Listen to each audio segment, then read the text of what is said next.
আকাশবাণী গুৱাহাটী পুৱা আঞ্চলিক বাতৰি পঢ়িছো ডলি দেৱীয়ে এতিয়াৰ প্ৰধান বাতৰিসমূহ হৈছে ৰাজ্যত বানৰ ফলত বিগত 24 ঘণ্টাত 8জন লোকৰ মৃত্যু পৰিস্থিতি সামান্য উন্নত হৈছে যদিও এতিয়াও বানৰ কবলত 22,74,000তকৈ অধিক লোক বান পৰিস্থিতিৰ মুখামুখি হোৱাৰ বাবে কেন্দ্ৰীয় চৰকাৰে ইতিমধ্যে 1,300 কোটি টকা মুকলাই দিয়া বুলি মুখ্যমন্ত্ৰী হিমন্ত বিশ্ব শৰ্মাৰ প্ৰকাশ তিনিদিনীয়া চৰকাৰী কাৰ্যসূচীৰে প্ৰধানমন্ত্ৰী নৰেন্দ্ৰ মোদীৰ আজিৰে পৰা ৰাছিয়া আৰু অষ্ট্ৰিয়া ভ্ৰমণ আৰু হাৰাৰেত কালি অনুষ্ঠিত ভাৰত জিম্বাবৱেৰ মাজৰ দ্বিতীয়খন খেলত 100 ৰানত ভাৰতৰ জয়লাভ এতিয়া শুনক বিতং বাতৰি ৰাজ্যৰ সাম্প্ৰতিক বান পৰিস্থিতি সামান্য উন্নত হৈছে যদিও 28খন জিলাৰ 22,74,000তকৈ অধিক লোক এতিয়াও বানৰ কবলত আছে ৰাজ্যখনৰ 97টা ৰাজহ চক্ৰৰ 3,446খনৰো অধিক গাঁও বানত প্লাবিত হৈছে আৰু 68,000 হেক্টৰৰো অধিক কৃষিভূমি বানত বুৰ গৈছে প্ৰশাসনে স্থাপন কৰা 269টা আশ্ৰয় শিবিৰত 53,000ৰো অধিক লোকে আশ্ৰয় লৈ আছে তদুপৰি প্ৰশাসনে 361টা বান সাহায্য শিবিৰ স্থাপন কৰি সাহায্য অভিযান অব্যাহত ৰাখিছে বানৰ ফলত খালি কাছাৰ গোৱালপাৰা ধেমাজি আৰু শিৱসাগৰ জিলাত এজনকৈ ধুবুৰী আৰু নলবাৰীত দুজনকৈ মুঠ 8জন লোকে প্ৰাণ হেৰুওৱাৰ ফলত শেহতীয়া বানত মৃত্যু হোৱা লোকৰ সংখ্যা 66 লৈ বৃদ্ধি হৈছে বানৰ ফলত 1.5 লাখৰো অধিক পশুধনৰ ক্ষতি হৈছে এনডিআৰএফ এছডিআৰএফ আৰু অন্যান্য উদ্ধাৰকাৰী বাহিনীয়ে বিগত 24 ঘণ্টাত বিভিন্ন প্ৰান্তৰ 218 গৰাকী লোকক উদ্ধাৰ কৰিছে কেন্দ্ৰীয় জল আয়োগে প্ৰকাশ কৰা তথ্য অনুসৰি নিমাতীঘাট তেজপুৰ আৰু ধুবুৰীত ব্ৰহ্মপুত্ৰ বিপদসীমাৰ ওপৰেৰে বৈ থকাৰ লগতে আন কেইবাখনো নৈ উপনৈৰ জলস্তৰ বিপদসীমাৰ ওপৰত আছে ইপিনে মুখ্যমন্ত্ৰী হিমন্ত বিশ্ব শৰ্মাই প্ৰকাশ কৰিছে যে বান পৰিস্থিতিৰ মুখামুখি হোৱাৰ বাবে কেন্দ্ৰীয় চৰকাৰে ৰাজ্য চৰকাৰক ইতিমধ্যে 1,300 কোটি টকা মুকলাই দিছে বান হাম কটাৰ পাছত ৰাজ্যজুৰি মেগা চিকিৎসা শিবিৰ আৰম্ভ হ'ব বুলিও তেওঁ সদৰি কৰে আনহাতে বাৰিষাৰ পাছত ৰাজ্যত 220 কিলোমিটাৰ মথাউৰিৰ কাম আৰম্ভ কৰা হ'ব বুলি জলসম্পদ মন্ত্ৰী পীযুষ হাজৰিকাই জানিবলৈ দিছে বৈদেশিক পৰিক্ৰমা আৰু বস্ত্ৰ বিভাগৰ ৰাজ্যমন্ত্ৰী পবিত্ৰ মাৰ্ঘেৰিটাই যোৰহাটৰ দিয়ক ৰাজহ চক্ৰৰ অন্তৰ্গত উত্তৰ দুলিয়াৰ বগৰীগুৰিত বান পৰিস্থিতি পৰিদৰ্শন কৰে মন্ত্ৰীগৰাকীয়ে বান প্ৰভাৱিত অঞ্চলৰ জনসাধাৰণৰ সৈতেও মত বিনিময় কৰে পৰিবহণ মন্ত্ৰী কেশৱ মহন্তই কালি কলিয়াবৰৰ দাইগজি আৰু বৰভগীয়া অঞ্চলৰ বান প্ৰভাৱিত এলেকা পৰিদৰ্শন কৰাৰ লগতে জনসাধাৰণৰ সৈতে মত বিনিময় কৰে মন্ত্ৰীগৰাকীয়ে জনসাধাৰণে বান সাহায্য সঠিকভাৱে লাভ কৰাটো সুনিশ্চিত কৰিবলৈ সংশ্লিষ্ট বিষয়াসকললৈ নিৰ্দেশ দিয়ে তদুপৰি তেওঁ কাজিৰঙা অঞ্চলৰ কেইবাটাও সাহায্য শিবিৰ পৰিদৰ্শন কৰে মন্ত্ৰীগৰাকীয়ে এই শিবিৰসমূহত উপলব্ধ সাহায্য সামগ্ৰী তথা চিকিৎসাৰ সুবিধাকে ধৰি বিভিন্ন দিশ পৰ্যবেক্ষণ কৰে জনসাধাৰণক নিজৰ গৃহলৈ নিৰাপদে উভতাই পঠোৱাৰ বাবে প্ৰচেষ্টা অব্যাহত আছে বুলি তেওঁ সদৰি কৰে কৃষিমন্ত্ৰী অতুল বৰাই কালি বোকাখাতৰ ৰজাগাঁও কান্ধুলিমাৰী তামুলীপথাৰ ধনশিৰিকে ধৰি বানপানীৰ কবলত থকা অঞ্চলসমূহ পৰিদৰ্শন কৰি জনসাধাৰণৰ সৈতে মত বিনিময় কৰে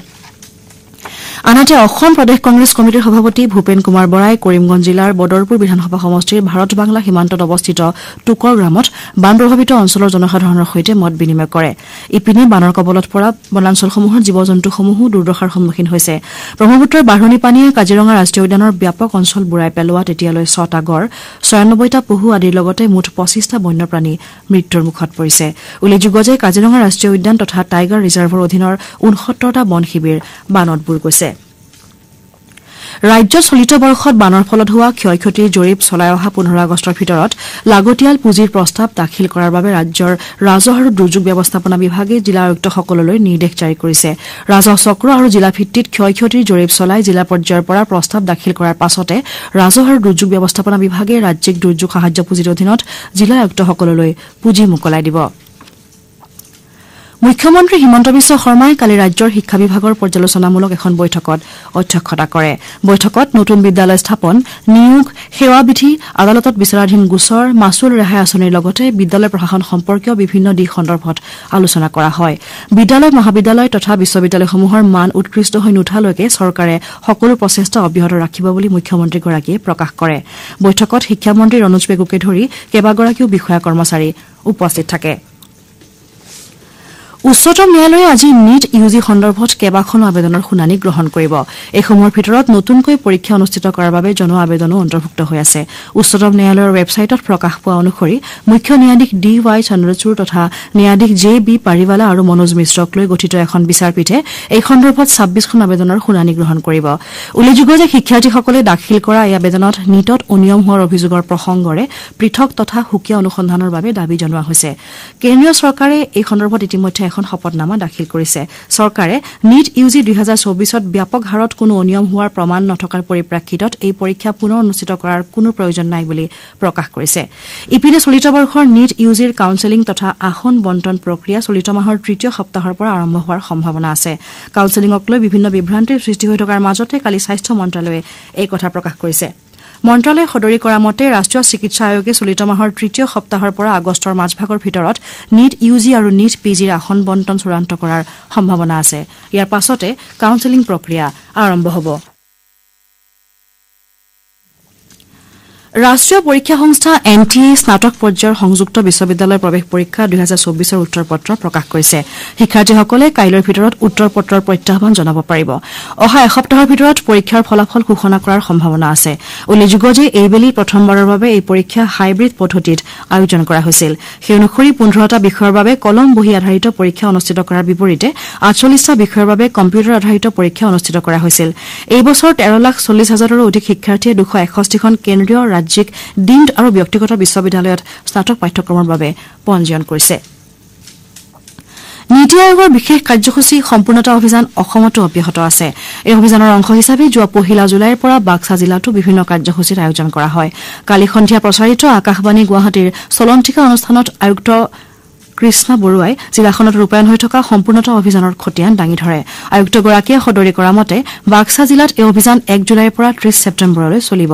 6টা বিভাগত কেন্দ্ৰীয় চৰকাৰে দিয়া লক্ষ্য নিৰ্ধাৰণৰ বাবে জিলা প্ৰশাসনে সকলো ব্যৱস্থা গ্ৰহণ কৰিব বুলি আয়ুক্তগৰাকীয়ে প্ৰকাশ কৰিছে জিলাখনৰ 2টা সমূহীয়া স্বাস্থ্য কেন্দ্ৰ 2খন আদৰ্শ চিকিৎসালয় 27খন প্ৰাথমিক স্বাস্থ্য কেন্দ্ৰ 1453টা অংগনবাড়ী কেন্দ্ৰ আৰু 22টা আদৰ্শ অংগনবাড়ী কেন্দ্ৰৰ জৰিয়তে সম্পূৰ্ণতা অভিযানৰ অধীনত গৰ্ভৱতী মহিলাসকলক সজাগ কৰাৰ প্ৰয়াস হ'ব বুলি আয়ুক্তগৰাকীয়ে সদৰি কৰিছে উল্লেখযোগ্য যে সম্পূৰ্ণতা অভিযানৰ অধীনত অভিলাষী জিলা আৰু উন্নয়ন খণ্ডসমূহত মূলতঃ প্ৰথম 3 মাহতে পঞ্জীয়নভুক্ত প্ৰসূতিৰ সংখ্যা সংহত শিশু বিকাশ সেৱাৰ অধীনত প্ৰসূতিৰ পৰিপূৰক খাদ্য যোগান শিশুৰ সম্পূৰ্ণ ৰোগ প্ৰতিৰোধ ক্ষমতা বৃদ্ধিৰ হাৰ চৰকাৰে 2015 চনতে কৃষকৰ বাবে আৰম্ভ কৰা সয়েল হেল্থ কাৰ্ডৰ যোগেদি মাটিৰ নমুনা সংগ্ৰহৰ হাৰ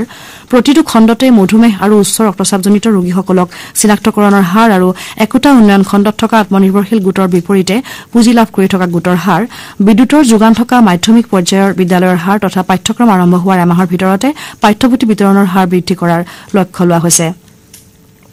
3 মাহ জোৰা সম্পূৰ্ণতা অভিযানৰ অংশ হিচাপে নিৰ্বাচিত জনপ্ৰতিনিধিৰ লগতে জিলা তথা খণ্ড বিষয়াসকলে গ্ৰাম সভা নাটক পুষ্টিকৰ আহাৰ মেলা স্বাস্থ্য শিবিৰ প্ৰদৰ্শনী সজাগতা সভা আৰু সমদল আদি বিভিন্ন কাৰ্যসূচীৰ আয়োজন কৰিছে আপোনালোকে বাতৰি শুনিছে আকাশবাণী গুৱাহাটী কেন্দ্ৰৰ পৰা अब डिजिटल साक्ष्य भी होंगे पारंपरिक साक्ष्य भारतीय साक्ष्य अधिनियम मतलब नया कानून 1 जुलाई से लागू आजाद भारत के अपने कानून तारीख पर तारीख युग का हो गया अंत न्यायिक प्रक्रिया के लिए समय सीमा तय भारतीय नागरिक सुरक्षा संहिता 1 जुलाई से लागू आजाद भारत के अपने कानून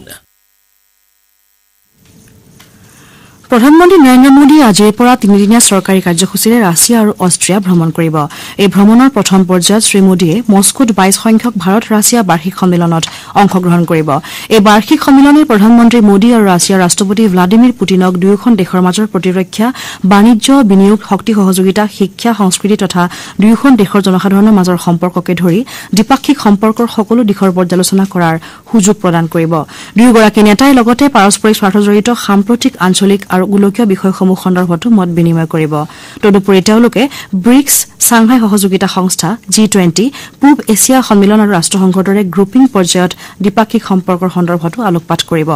ৰাছিয়াৰ ৰাষ্ট্ৰপতিয়ে আজি প্ৰধানমন্ত্ৰী নৰেন্দ্ৰ মোদীৰ বাবে নৈশভোজৰ আয়োজন কৰিব শ্ৰী মোদীয়ে কাইলৈ ৰাছিয়াত ভাৰতীয় সমুদায়ৰ লোকসকলৰ সৈতে মত বিনিময় কৰিব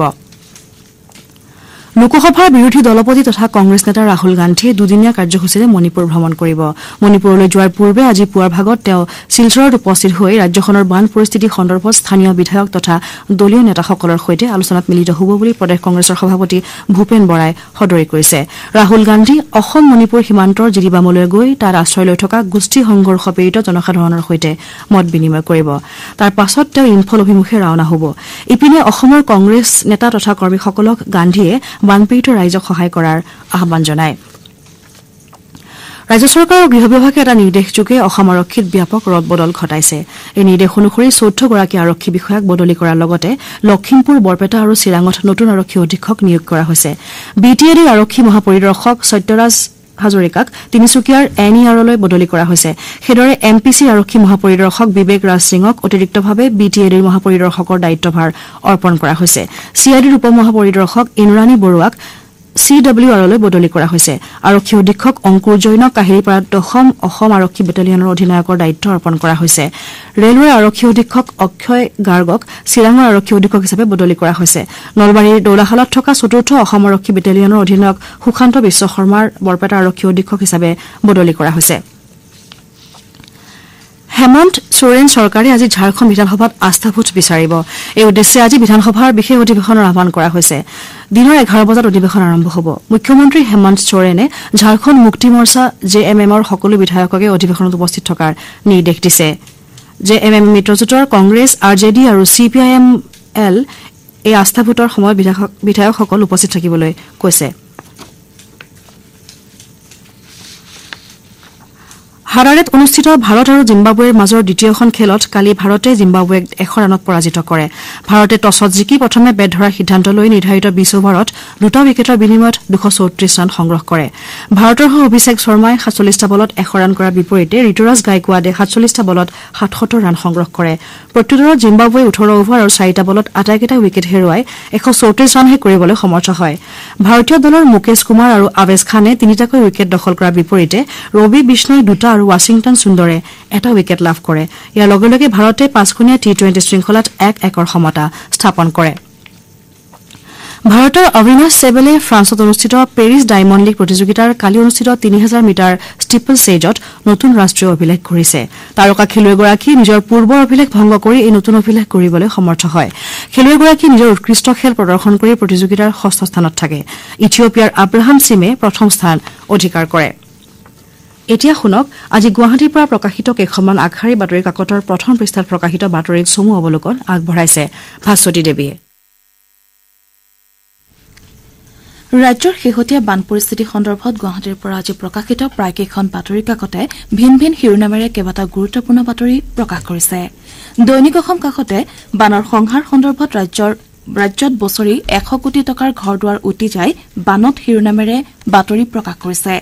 বানত এতিয়ালৈকে 66জন লোকৰ মৃত্যু হোৱাৰ বাতৰিটো দ্য চেণ্টিনেল কাকতে প্ৰথম পৃষ্ঠাত প্ৰকাশ কৰিছে। আমাৰ অসম কাকতে কেন্দ্ৰৰ স্বীকৃতি পোৱা নাই অসমৰ বানে শিৰোনামেৰে এটা বাতৰি মুখ্য বাতৰি হিচাপে প্ৰকাশ কৰিছে। মৃতকৰ সংখ্যা 66লৈ বৃদ্ধি, বিভিন্ন স্থানত বানাক্ৰান্তৰ সাহায্য নোপোৱাত ক্ষোভ শিৰোনামেৰে এই বাতৰি দৈনিক অগ্ৰদূত কাকতে প্ৰথম পৃষ্ঠাত প্ৰকাশ কৰিছে। দুদিনীয়া ভ্ৰমণসূচীৰে বিৰোধী নেতা ৰাহুল গান্ধীয়ে আজি মণিপুৰলৈ ৰাওনা হোৱাৰ বাতৰিটো দৈনিক অসমীয়া প্ৰতিদিন কাকতে প্ৰথম পৃষ্ঠাত প্ৰকাশ কৰিছে। বৃহস্পতিবাৰে মহানগৰীৰ কৃত্ৰিম বানত উটি যোৱা 8 বছৰীয়া শিশু অবিনাশ চৰকাৰৰ মৃতদেহ উদ্ধাৰৰ বাতৰিটো নিয়মীয়া বাৰ্তা আমাৰ অসমীয়া প্ৰতিদিন কাকতে গুৰুত্ব সহকাৰে প্ৰকাশ কৰিছে। অসমীয়া খবৰ কাকতে চৰকাৰী নিৰ্দেশ অমান্য ব্যক্তিগত স্কুলৰ শিৰোনামেৰে ব্যক্তিগত খণ্ডৰ শিক্ষা বিদ্যালয়সমূহে মাচুল বৃদ্ধি কৰা সন্দৰ্ভত এটা বাতৰি মুখ্য বাতৰি হিচাপে প্ৰকাশ কৰিছে। দৈনিক জনমভূমি কাকতে লাডাখত পেংগং হ্ৰদৰ পাৰত চীনা সৈন্যৰ আণ্ডাৰগ্ৰাউণ্ড বাংকাৰ নিৰ্মাণ শিৰোনামেৰে এটা বাতৰি প্ৰথম পৃষ্ঠাত প্ৰকাশ কৰিছে। অসম আৰু ৰিয়ান পৰাগৰ বাবে ক্ৰিকেট ইতিহাসৰ বাতৰিটো প্ৰথম পৃষ্ঠাত দি আছাম ট্ৰিবিউন কাকতে প্ৰকাশ কৰিছে। আজি প্ৰকাশিত অন্যান্য বাতৰিৰ ভিতৰত আছে জুনাইত দুৰ্ঘটনাত 2 বাইক আৰোহীৰ মৃত্যু, চাইবাৰ অপৰাধৰ বিৰুদ্ধে জুৰিয়াত দিল্লী আৰক্ষীৰ অভিযান, ইন্দোৰ IIT জিলিকিল পাঠশালাৰ কৃষাংগী কাশ্যপ ইত্যাদি। এয়াই আছিল আজি গুৱাহাটীৰ পৰা প্ৰকাশিত বাতৰি কাকতসমূহৰ প্ৰথম পৃষ্ঠাৰ বাতৰিসমূহৰ চমু অৱলোকন। ধন্যবাদ ভাস্বতী। শেষত প্ৰধান বাতৰিসমূহ আকৌ এবাৰ। ৰাজ্যত বানৰ ফলত বিগত 24 ঘণ্টাত 8জন লোকৰ মৃত্যু। পৰিস্থিতি সামান্য উন্নত হৈছে যদিও এতিয়াও বানৰ কবলত 22,74,000তকৈ অধিক লোক। বান পৰিস্থিতিৰ মুখামুখি হোৱাৰ বাবে কেন্দ্ৰীয় চৰকাৰে ইতিমধ্যে 1,300 কোটি টকা মোকলাই দিয়া বুলি মুখ্যমন্ত্ৰী হিমন্ত বিশ্ব শৰ্মাৰ প্ৰকাশ। 3দিনীয়া চৰকাৰী কাৰ্যসূচীৰে প্ৰধানমন্ত্ৰী নৰেন্দ্ৰ মোদীৰ আজিৰে পৰা ৰাছিয়া আৰু অষ্ট্ৰিয়া ভ্ৰমণ আৰু হাৰাৰেত কালি অনুষ্ঠিত ভাৰত জিম্বাবৱেৰ মাজৰ দ্বিতীয়খন খেলত 100 ৰানত ভাৰতৰ জয়লাভ। পৌৰাঞ্চলিক বাতৰি ইমানতে অন্ত পৰিল।